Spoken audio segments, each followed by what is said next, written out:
I was very fortunate to spend my whole career at Toronto Region Conservation Authority, starting there in the mid-70s working on the waterfront project and eventually becoming the Chief Executive Officer in 2003. One of the things that made it clear to me that it was a good time for me to end my career at TRCA was that I felt that the staff team was very mature. It had a good balance of folks who had been there for decades, supplemented by some very bright, energetic young individuals who I think really grasped the vision of what the Living City idea was all about. Watershed by watershed, I think we had rediscovered the importance of connecting to communities in each of our 9 watersheds, and that real action has to be rooted in a strong sense of commitment and priority from individual citizens who are prepared to give substantial amounts of their time to make sure that we were addressing the real needs of the community.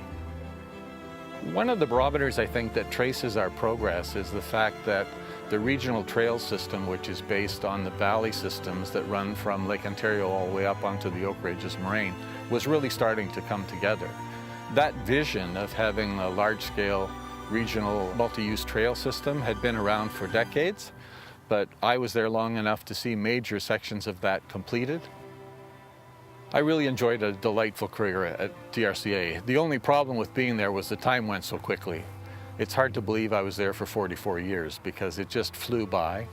I was particularly pleased with the opportunity to work with such a diverse range of professionals. And we were dealing with some of the bigger issues of our time. One of the bigger changes in scope, I think, was the fact that TRCA took on some responsibilities around climate change mitigation. Over 30 years ago we started. Because so many of the basic parameters that affected decisions we made about programming were driven by weather, as we enter periods when we can expect more extreme weather conditions, that's going to have a big impact on the Conservation Authority movement and on the health of communities in Ontario.